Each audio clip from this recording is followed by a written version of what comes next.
Welcome to another edition of Drugs, Crime, and Politics. I'm your host, Buford Terrell, and tonight have as our guest a young man from Austin, a young man who calls himself Hector Sanchez, and we'll be talking to him in just a few minutes. Dean's not with us tonight. There are at least a couple of things in the news that I think need to be mentioned briefly. And the first is, if we look at the state of California, three things have been going on. The first is they have had their annual destruction of the marijuana crops in the northern counties. The DEA and the California police are talking about the largest crop destructions they have ever experienced. Of course, they make it sound like this is something new, but their annual destruction of the weeds dates back at least 30 years. It's been a constant big news story every spring. They always seem to be surprised how much marijuana they burn, but it seems to indicate that it's kind of a steady state crop, which brings us to the second bit of news from California. They recently had a report on the agricultural condition of the state, an annual report listing the acreage planted to various crops, the income from those crops, what the state got from it. And the controversy is broken out because that listing excluded marijuana, which is probably the number one cash crop in the state. The state agricultural board says, as a matter of policy, we don't report illegal crops. Some of the state legislatures say you're not telling us the true state of the state unless you include it, so we'll see where that goes. The third thing from California is that the state legislature has passed a hemp bill which would allow California farmers to raise hemp as a legal crop. Of course, that would still be subject to the federal rules. And the question now is whether Governor Schwarzenegger will sign that bill. On the international front, I think the continuing thing is what to do about the Afghan poppy crops. One of the distressing things is we're now getting reports about a rather high level of heroin use among American troops stationed in Afghanistan. The Canadians have been very careful not to allow any of their troops with any kind of drug history to be sent to Afghanistan in the first place. The problem is, if we compare the 5,000 or so tons of heroin harvested in Afghanistan each year to the total number of legal opium and heroin tons generated in places like France, India, Australia, the illegal section is trivial. And if you look at what's going on in the United States today, diversions from the legal crops in the form of Oxycontin, in the form of Vicodin, in the form of codeine, are a much more significant source of abusive use of opiates than is the heroin that comes from this rather small illegal crop. As we've said many times, the only obvious way to stop the illegal growth, to cut the Taliban, in this case, out of their excessive high profits from growing it, the only logical thing to do is to remove the legal restrictions against heroin, treat it like the other opiates, regulate it through medical practice rather than trying to maintain the artificial barriers against one particular form, that is heroin. As I've said many times, if heroin dropped back down to its market price, which was the same as the price of aspirin the last time it was legal, then the Taliban would lose interest in it. Just like when the illegal barrier came down and the price of beer fell to a market price, Al Capone lost interest in beer and Budweiser started selling it. It's time to do the same thing to heroin. Okay, remember, our phone lines are always open. We'll have the number on the screen for you. Please call in with any comments or questions that you might have. Now, let's visit some with our guests from Austin. How are you tonight, Hector? I'm doing great. How are you doing? Great. And what do you do up in Austin? Well, we're doing our best to outgrow Big Bro. Operation Outgrow Big Bro. Outgrow Big Bro. And yes. I think I can guess what that means, but why don't you tell us? Well, we're planting seeds into the dirt and into the minds of others. Okay. So basically, you take your cannabis seeds, instead of throwing them in the trash, throw them into some dirt. Okay. Preferably in the public eye, maybe a very conspicuous place like a Starbucks drive-thru, or maybe the flower bed outside of a police station or something. I was thinking, didn't they recently harvest a rather large crop outside of a Dallas police station or behind it? Yeah, I think there were something like 10,500 plants out there by the DEA. DEA. By the DEA, yeah.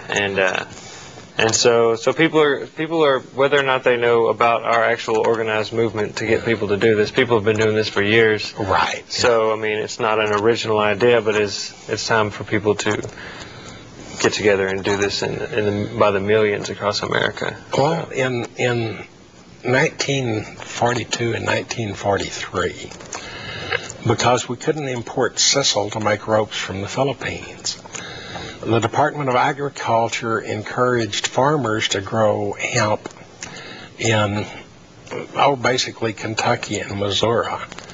And as that wild hemp escaped, that provided the ditchweed that the DEA still goes out and burns every year. This is a plant that grows almost anywhere with very, very little care. So have you been doing it long enough so that there are mature plants around? Well, yes. I can't go into their location or anything like that, but there are a couple of spots. We live in Austin, and actually I did some traveling. We went all the way to California to see a big show out there. So we took about 3 or 4 ounces of seeds with us, and all the state and national parks along the way. Okay, now that's quite a few seeds. Yeah, we're doing it. Yeah.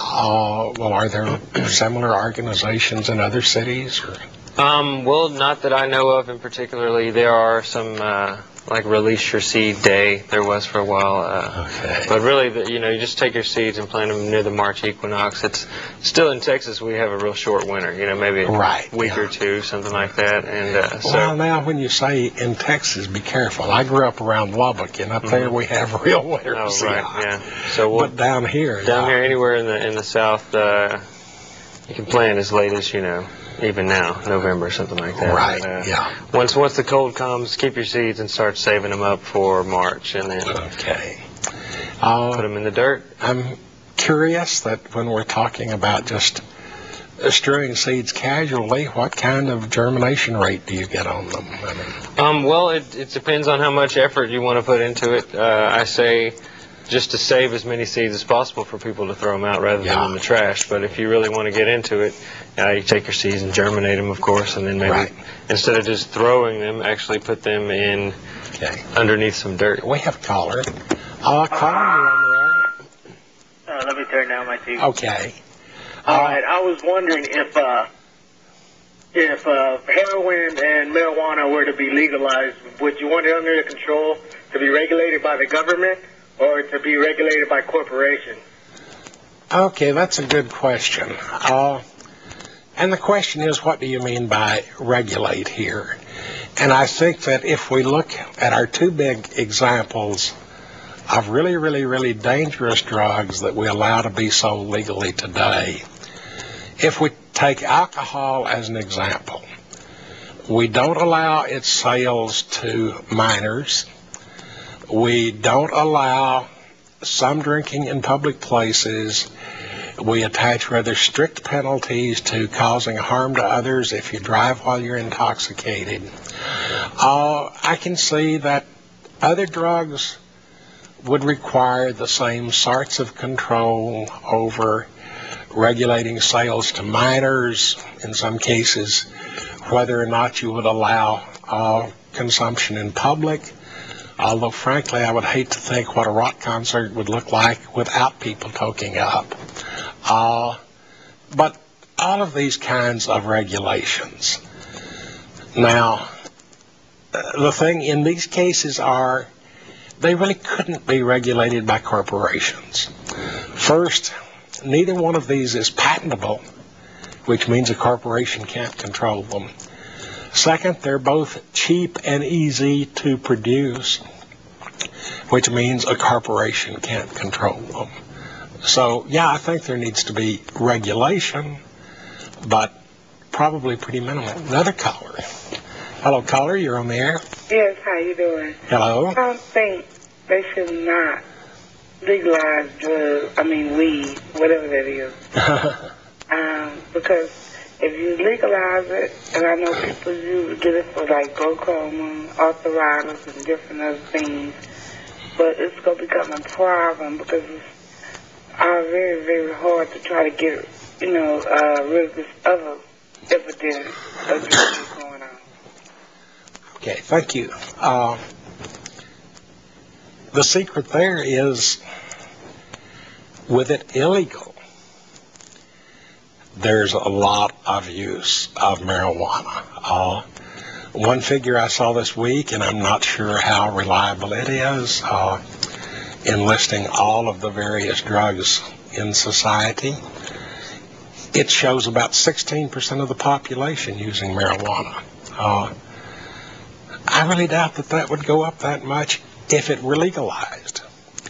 Making something against the law does not make it unavailable.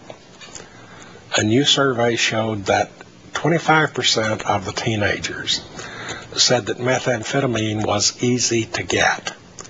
Historically, the government surveys for the past 20 years, about 85 to 90% of the teenagers have said that marijuana is easy to get. So making something against the law doesn't make it hard to get, doesn't stop people from using it.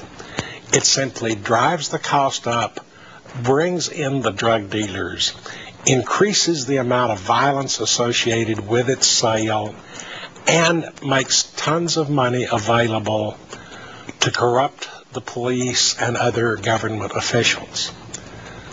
There's nothing gained by prohibition laws. Boy, the phones are busy tonight.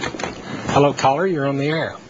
Yeah, I have a question for you. Okay. What do you think about people mixing other drugs with marijuana, like, the Friday embalming fluid, cocaine, and things like that? Doesn't that have a negative connotation for marijuana? Okay, that's a good question.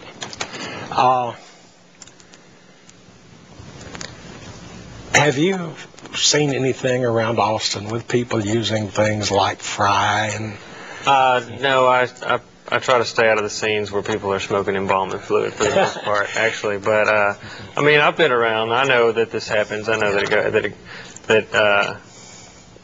people are smoking whatever they can find, mixing it with marijuana. But that's not, to answer the question, I don't think that gives any kind of negative connotation to marijuana per se, because you can take embalming fluid and put it in your Sprite or in your cigarette if you wanted. It's just, or if you want to put some crack in your cigarette, it doesn't have anything to do with the tobacco. It's the crack. Well, I think one answer to that question, once again, deals with this question of who's selling it. During the 1920s, when alcohol was illegal, the death rate from people drinking impure or adulterated alcohol jumped up to many, many times what it had been before. And since alcohol became legal again, the death rate from people drinking adulterated or impure alcohol has dropped to practically zero. Now, if you go to the thug on the street corner and buy a marijuana cigarette or a quarter bag, there's no telling what's in that bag. If you were to go to Walgreens or CVS, chances are the regulations would say that you were buying the pure plant. Do you worry about the lettuce? Well, I shouldn't say lettuce because I noticed there was another real big recall of salad greens this week. But pretty much legal produce is pretty safe. And I certainly wouldn't buy salad greens on the street corner either. It's time for us to take a break. When we come back, we'll visit more with our guest from Austin. So. Thank you for having me tonight. Thank you for braving the weather. So the war on drugs, how's that going for you here in Houston? You happy with it? Has it reduced death, disease, crime, and drug use? These are the 4 categories of harm that were to be alleviated by the war on drugs. I represent LEAP, Law Enforcement Against Prohibition. We're a non-profit international organization of current and former members of law enforcement. We're chiefs of police, sheriffs, judges, prosecutors, police officers, narcotics officers, DEA agents. All of us who believe that the current war on drugs has made those 4 categories of harm infinitely worse. You know, up until 1914, drugs were legal in America. Cocaine, heroin, amphetamines sold over the counter with companies such as Bayer. There were no drug problems, no gangs. There was no major crime associated with drug use. But the government decided that recreational drug use was too high in America. And so drugs, especially those that were sold over the counter, were made illegal. I entered law enforcement about 1971. And as a police officer for the city of San Jose, I really saw little evidence of a problem with drugs in our community. No street gangs existed. We had no drive-by shootings. Any of the other problems that are associated with drug use today. There certainly weren't any headlines in the San Jose Mercury News about large drug seizures. Alcohol was by far the cause of most of society's problems back then. But there were those who felt that drug use was too high in our country at that time. After all, President Nixon had declared the war on drugs. Not only recreational drugs, but a lot of prescription drugs. Although I didn't realize that what I was experiencing as a police officer of a major city at that time was that we did not have a war on drugs. We had a war on people. The war was beginning to be waged on a large number of our population. Almost all the arrests were for simple possession, not for being under the influence, not for committing crimes while in the influence. 1974, I was transferred to the Narcotics Division of the Detective Bureau. At this time, the U.S. government was funding massive grants to law enforcement agencies for this new war on drugs. The San Jose Police Department narcotics team was expanding from a small 5-man unit to a 15-man division within the Detective Bureau. This type of expansion was being replicated through law enforcement agencies all across the nation. Within the narcotics division, I was immediately assigned to what was called the Major Violator Team. And as one of 2 undercover officers on that team, my typical initial investigation would result in my making a couple of buys of cocaine or methamphetamine, followed up by an arrest and a search warrant. We started making headlines in the newspaper, and the district attorney would announce that a major blow had been dealt to the drug community. And of course, what would follow would be that someone would take that dealer's place. And the more we enforced the law, the more we arrested dealers, the more and the bigger the drug dealers became. Soon I was infiltrating and buying from pound quantity dealers. More arrests, more headlines, another table full of dope, guns, and money. Another pronouncement by the district attorney that another blow had been made to our community's drug network. But by now, we narcotics officers standing off to the side would look at each other and smirk. So we knew nothing would change. We knew that someone was already maneuvering to take this dealer's place. And what we were also learning that when someone moves in to take over, it's not done with attorneys and contracts. It's done with violence and bloodshed. All of which we were beginning to experience all over San Jose. We couldn't explain the rapid rise in crime until I found out what happens when you get too successful in removing your local drug dealers from your neighborhoods. While working undercover and with informants, I discovered that San Jose was the hub of the newly formed Nuestra Familia, the first real street gang in San Jose as we know them today. They had moved into the void that we in law enforcement had created. It was also during this time that I was a student at the University of San Francisco in a master's degree program. And I had completed a study and a thesis on the impact of drug abuse on the crime index of a community. And the bottom line of that study was that 80% of all our prisoners in jail were in jail for a drug or a drug-related offense. Although I could not articulate it at the time, I began to personally question what we were doing as a nation in this war on drugs. I had a sense that the war on drugs was a war on a problem created by the war on drugs. Well, you can imagine my disappointment when I found out there was nothing new to this discovery between prohibition and property crime. Back in 1930, Albert Einstein had already commented on this connection to the rise in crime during alcohol prohibition. By 1977, I was an officer with the DEA task force in San Jose, and my investigations ranged from a federal judge who was eventually indicted and removed from office to criminal organizations which fell under the federal racketeering statutes. I infiltrated the Hells Angels, which led to the purchase of large amounts of methamphetamine. That, in turn, led to the seizure of methamphetamine labs. These cases, along with other investigations, led to an indictment of 36 members of the Hells Angels. With the DEA task force, there were other large cases, buys of multi-pound quantities of cocaine, heroin, warehouses full of marijuana, airplanes full of dope. Nothing was getting better. It was only getting worse. More deaths by overdose, more disease, more crime associated with drugs, more street gang violence, and more drug use.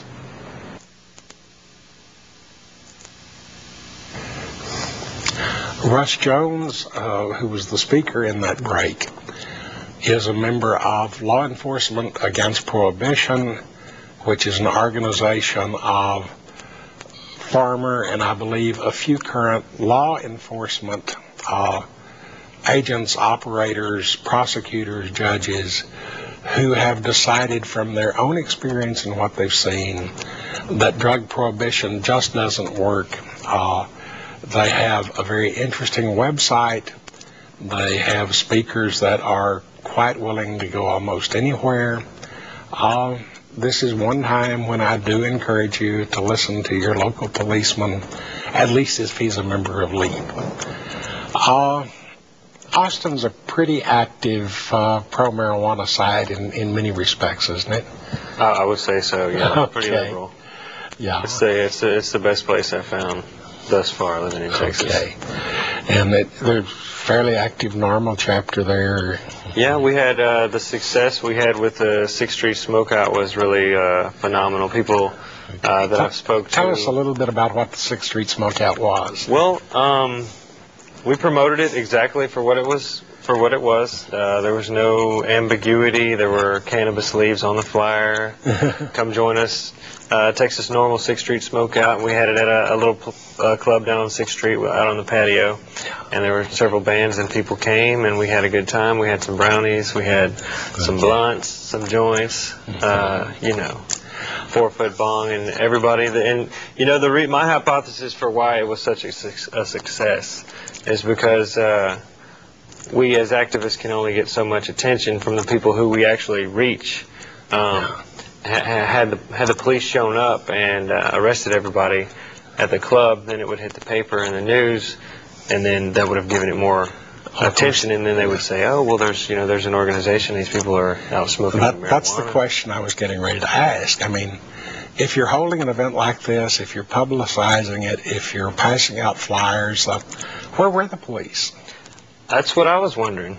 To tell you the truth, I was ready at any moment to, eat a joint or something if I had to, and I gave instructions to everybody. There's a way to, when you're holding an exhibitionistic style thing like this, like in public. One thing that's not against the law is hugging. Yeah. So if someone's going to arrest me, my friend better hug me. Someone else hug him, and we all have a big group hug, and then there's no way that the police officer will actually be able to get his handcuffs on me, and then nobody's going to get arrested for, it would be, I'm sure the police officer would be pretty embarrassed if he, hauled, 6 college kids in there for hugging because somebody was smoking a joint. Well, I think, and this is something where I don't know how far your observations go, but in general, what seems to be the attitude of the Austin police and the Austin city government about marijuana use? Well, the bill, I forget the number, forgive me, but the House bill 2391 on September 1st, for the up to 4 ounces, it's up to the discretion, which that's the seesaw part of the whole bill, right, because it depends on where you're at. Now, there's Lamar County, which I actually do not know geographically where Lamar County is in Texas, but their sheriff has released a statement saying that no matter how much they have on them, they're going to go to jail. So that's their discretion. Austin, the Travis County Sheriff actually released a statement saying that they could have saved like $1.5 million last year had this bill came across sooner. And so they're ready to start letting people take their ticket home. Well, it had been kind of my impression that even before that, the Austin police were pretty laid back about really not doing marijuana arrest unless someone almost forced them into it.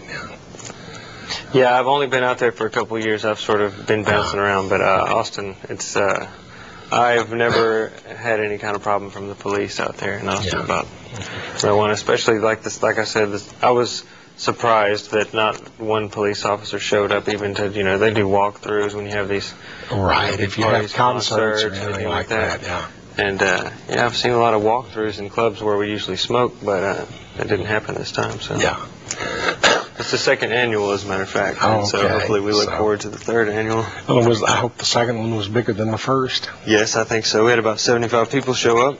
Yeah. Well, wasn't there also recently in Austin a rather large concert with big-name musical acts? Willie Nelson came and played the Freedom Fest. I think you guys... the Freedom Fest, I think I saw that on your program a couple of weeks ago, something like that. And I was unable to attend. I wanted to be there, but I actually was we were out in San Bernardino at the Rock the Bells concert. So we had to spread our seeds out to California. Well, I would say California's got plenty of seeds. Yeah, they probably do. And we were actually right in what was it?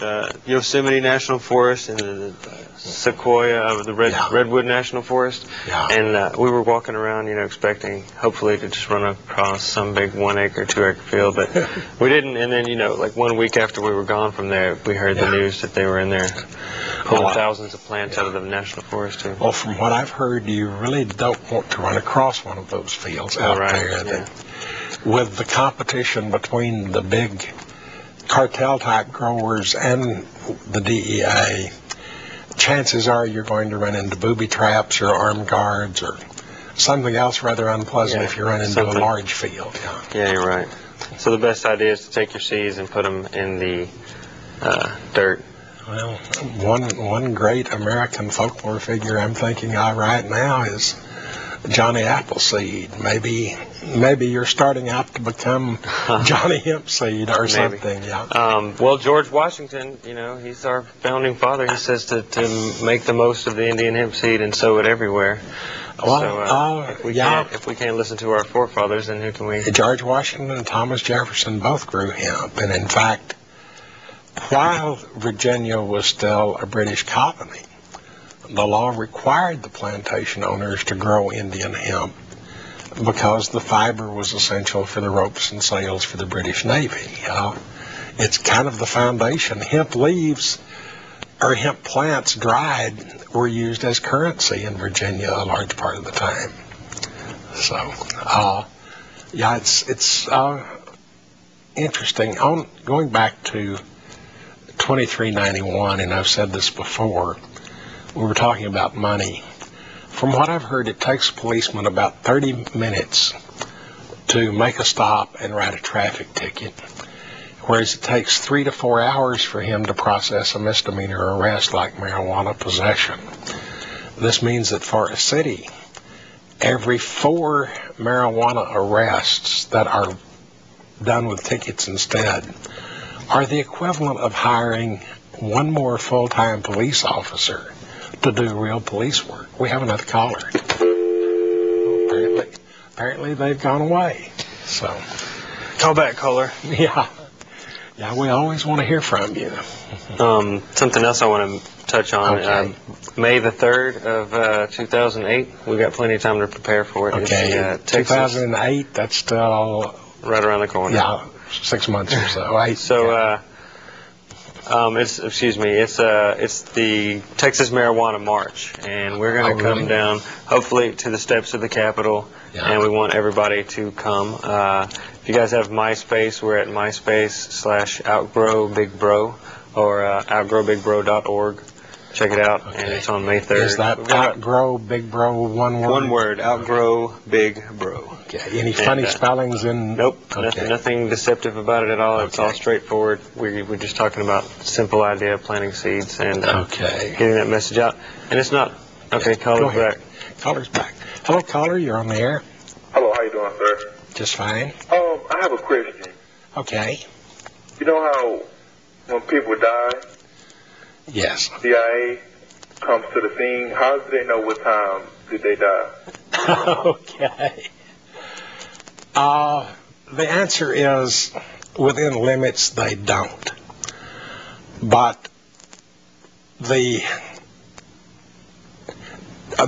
body when someone dies cools off at a rather steady rate depending on what the surrounding temperature is. So the first thing they do is they check the temperature of the body. That gives them a rough guess.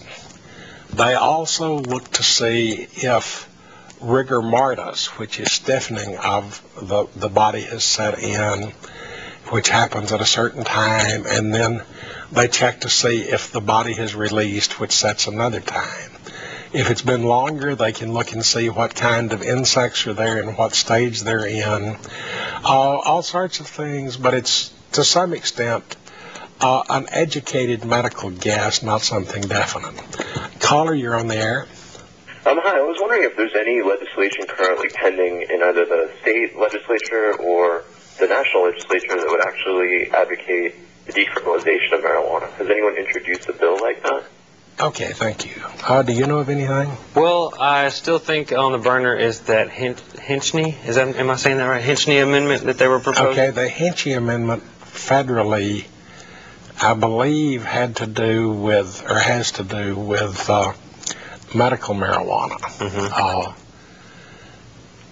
There have been some recent attempts in Texas to reduce possession of small amounts of marijuana to a Class C misdemeanor, which would make it like a traffic ticket, right, with just a fine and no jail sentence. So it's House Bill 758, and it was under review, I think, in the House, and I believe it passed the House or something like that. I'm not sure. It may have made it out of the committee. And then their session was over before they had scheduled Right. it, so it's not set to be able to come back up for review until like the 2009. Texas legislature is now out of session and will not come back into session until after the 2008 elections.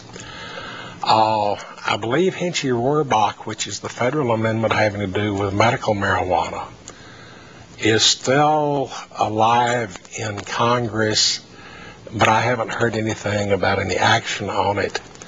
I don't think at the moment there's anything active that goes further in terms of decriminalization or legalization at the moment. And then the other 50 states, who knows? Cool, thanks. Hello, caller. Hi, Buford, and Hi. Everyone watching out there. This is Cindy. I just wanted to call in and make a comment in addition to that show. Okay. How are y'all? Just fine. How are you? Good. I heard you talking about the Hinchey Rohrabacher, and I just wanted to add to it that that is not currently in Congress anymore. It was actually voted down, but the highlight of that story is that each year we keep on getting more and more progress. Even though we had only 2 more votes, we had a gross total of only 2 more votes, which is actually pretty good in and of itself. They actually had 20 more people voting. It's just that 40 people, something like we had 40 people losing their seats, several people losing their seats, and with the new Democrats that came in, I think a lot of them were being conservative in their votes, and only 20 additional people voted for the bill since last year. So we've got up to 163 members voting, and we're just waiting for a 2/3 majority. So every year, the Hinchey-Rohrabacher Amendment, which is Maurice Hinchey and Dana Rohrabacher of California, are introducing that bill to not decriminalize or anything like that. It's just prevent the federal, any kind of federal funding from stepping in and intervening in those states that have medical marijuana laws. So it's a great bill, and the more support it can get, the better. The more politicians are actually willing to step up and not be afraid to vote for common sense bills like that, the better chance that ending this war on drugs has. Okay, thanks for the update. And we need to go to a break, but I wanted to throw one little thing in here on top of this. Right now, I think there are a lot of legislators and congressmen who would be willing to vote for liberalization of the drug laws, except they're afraid it will cost them votes at home. So I think you need to do some encouraging things to convince your own representatives that, gee, they might actually pick up a few votes instead of losing them, that they should look and see what the people themselves think about it. Now, I'm told it's time for us to go to another break, so we'll see you back in a minute or two.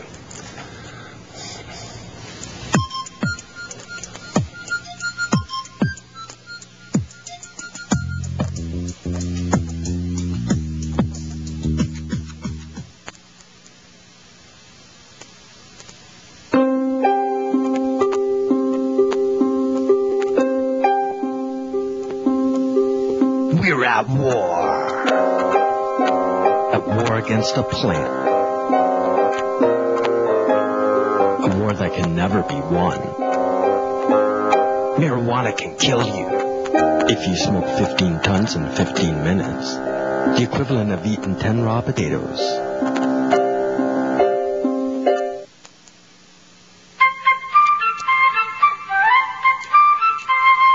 The jury right to say not guilty is an essential safeguard against injustice, which dates back to English common law and the founding of the United States. Jurors in early 19th century America routinely refused to enforce the Alien and Sedition Act, and they rejected the Fugitive Slave Act.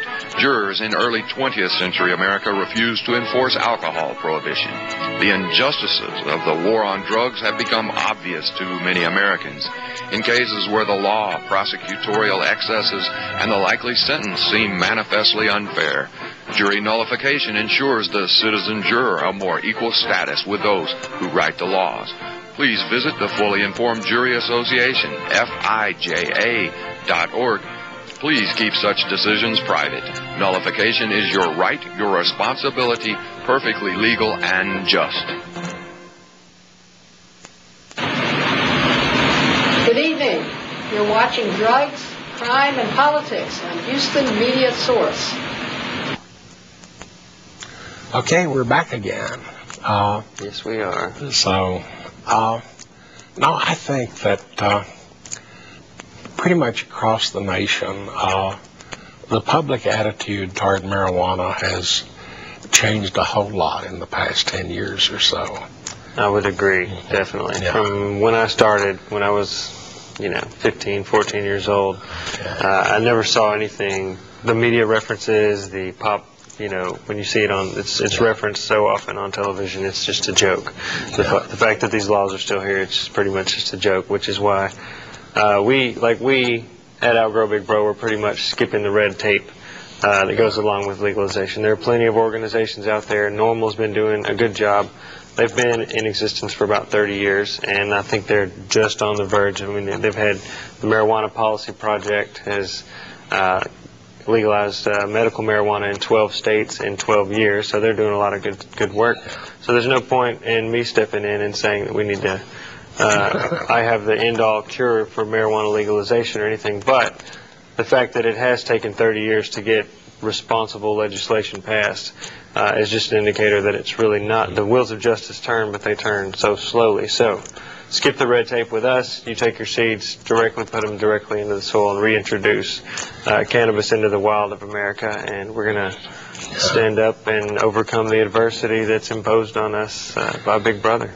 Oh, it may steal a little thunder from my editorial a little later tonight, but I think the three most important words any American can ever say are those three little words, we the people.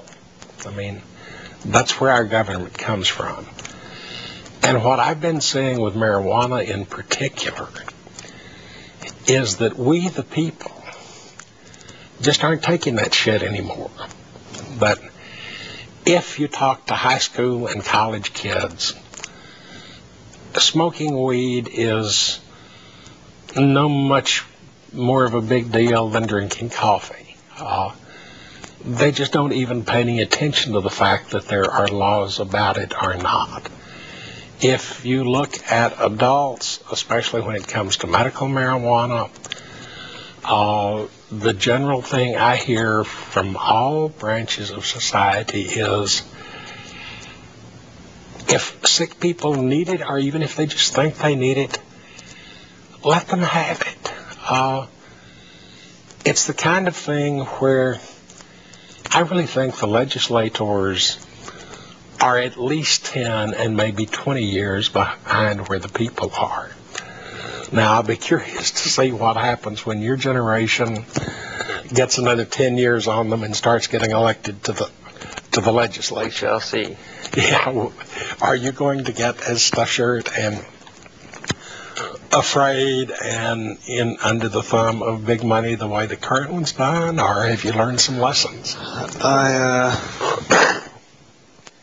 like to say that I could resist the temptation to sell out like that. Well, I'm asking you that as an old graybeard, literally, who cut my teeth on street demonstrations during the Vietnamese War. Yet I see people of my generation and those of the generation younger who have run just as hard and fast as they can to accept the lobbyist money, to hide behind the skirts of religions, who have lost any sense of outrage and public purpose they ever once had. And I keep hoping that maybe your generation's different, but the cynicism that comes through experience tells me I'm probably wrong.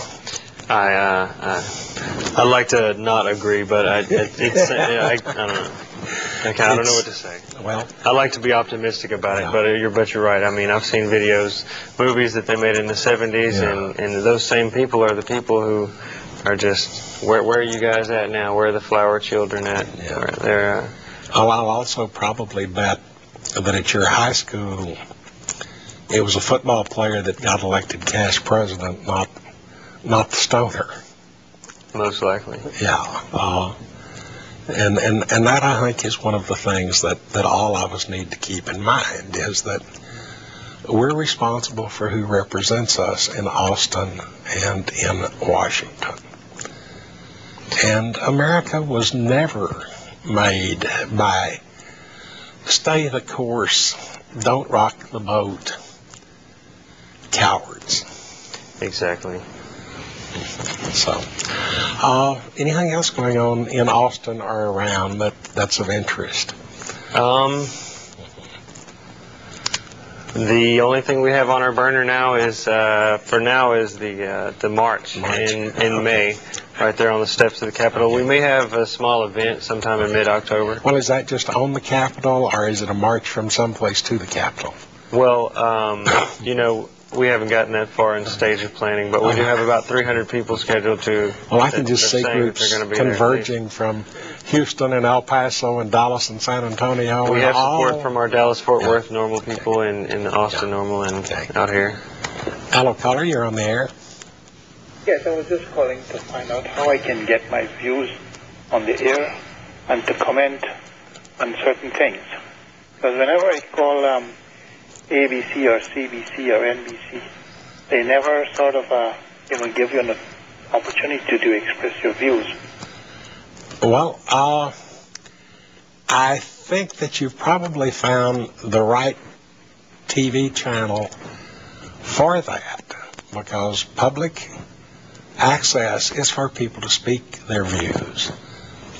This channel has programs for almost any subject you can think of, and large numbers of them, like this one, have call-ins. Now, this show is primarily directed toward drug laws, so if you have any views you'd like to express along those lines, we'd be happy to hear them.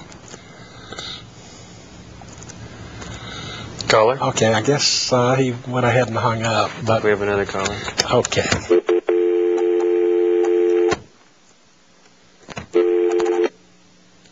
Okay, I guess we missed that one, but yeah. So basically, the idea behind what we're doing, we have our T-shirts. We don't sell them. We take donations. If you want to go to the website, I'm not here to sell, but if you do make a donation, we'll send you one of our T-shirts out. They're $10. We're not allowed to ask for or suggest money on this show. But, all right. Well, I just wanted to. Okay, but you sound like you've got a website that's worth looking into. And as I say, just in hopes that something might generate from it, that I can really see a march on Austin, where groups started from most of the cities in Texas and converging. It's not that far. It's pretty close to being in the middle of the state, and that might generate publicity all over the state for an extended amount of time.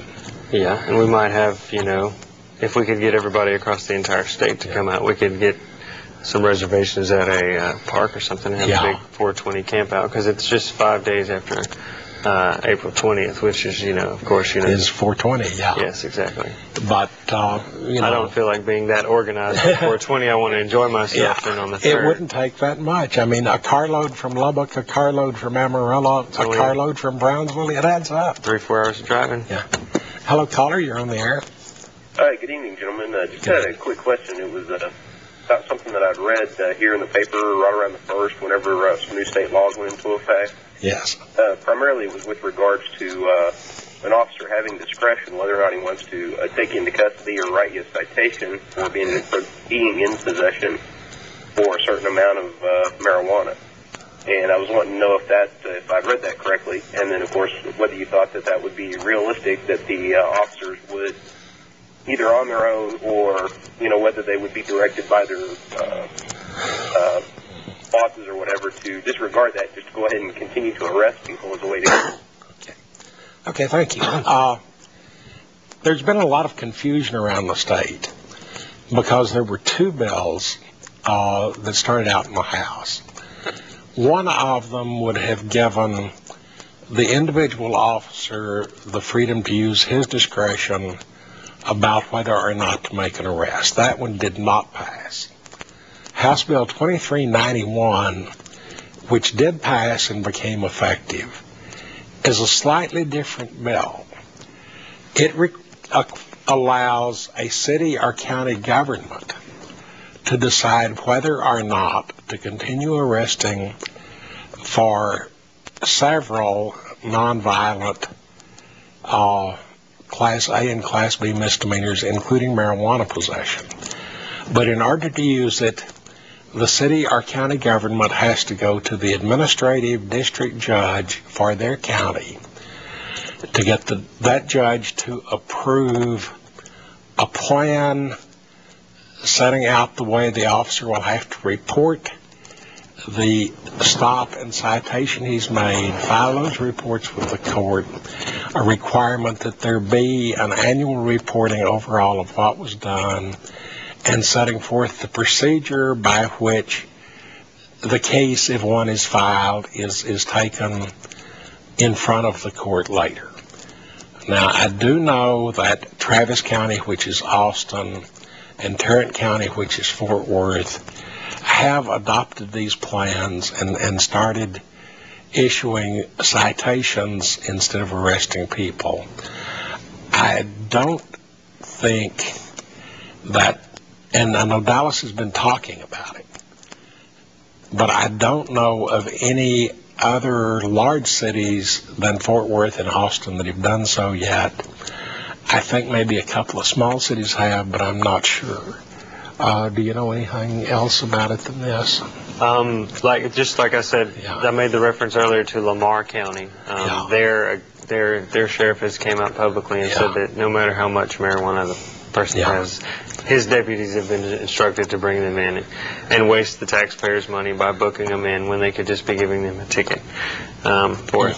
When in reality, it seems like it's a really good deal. The House bill, while it is a step forward, it's still just a baby step forward because you're still facing the same charge whenever you court. Yeah, even under 2391. So you save a night in jail, which when you do go to court, usually if you do go to jail, they'll give you time served because it's such a small.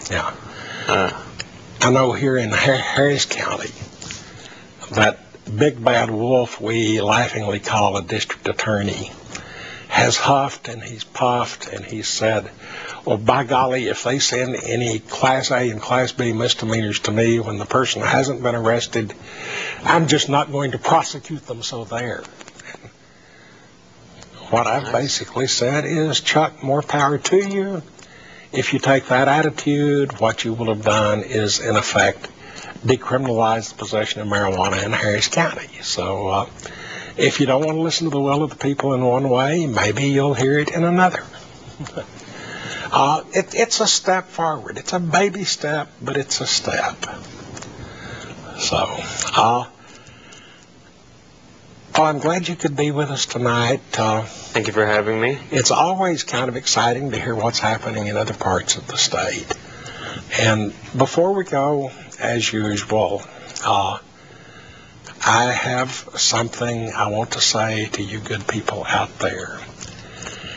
And that is, you probably missed our latest, and I think our most important, federal holiday this week. On Monday, we celebrated the brand new federal Constitution Day.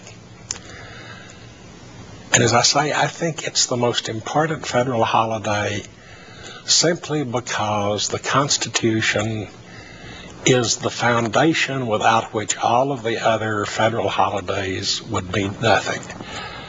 This was the child of many years' work of Senator Robert Byrd of West Virginia, who's been known for all of his adult life for carrying a copy of the Constitution in his pocket every day.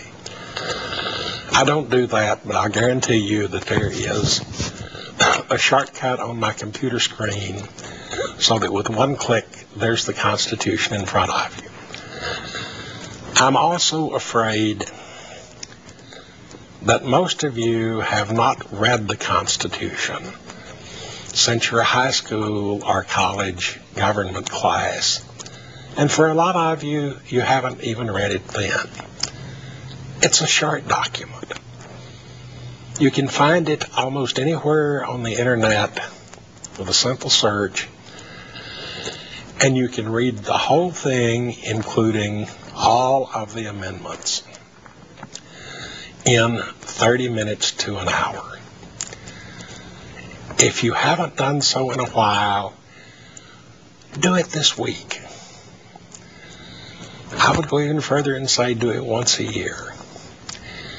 And after you've done it, find some convenient opportunity the next time you drag past a flag or a post office, mention to your kids that the Constitution is important. Now, the Constitution of the United States is where America comes from. It's the basis of our life, our culture, our government, but it only works if we make it work. At the end of the Constitutional Convention, when asked what they had done for us, Ben Franklin said, "We have given you a republic if you can keep it." As I said, those three most important words are we the people. We create the Constitution. We establish what the government is. And if you don't like what those rascals in Washington do, then we the people can get rid of them and replace them with other rascals. We're the only ones to make sure that can make sure a president doesn't eavesdrop on our phone calls without probable cause and court order. We, the people, are the only ones that can insist that our freedom of speech not be abridged by tasering someone who dares to ask a question at a political rally. We, the people, are the only ones that can insist that our government not conduct no-knock raids and arrest grandmothers for possessing medical marijuana. Read the Constitution, find out what the powers and responsibilities of we the people are, because we're the ones that have created, established, and ordained this union, in the words of Lincoln, of the people, by the people, and for the people. But if the people lay down on their job, it becomes government of the special interest for the powerful and grinding on the people.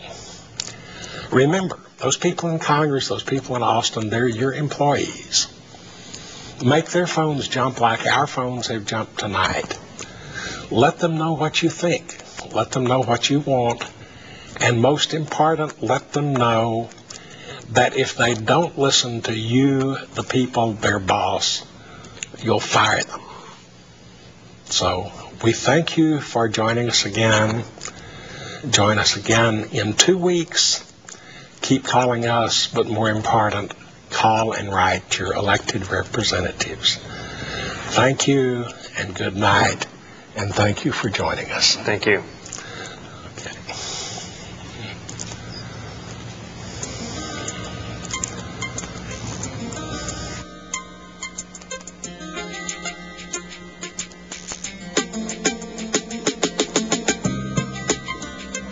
Policy of drug prohibition is hopeless.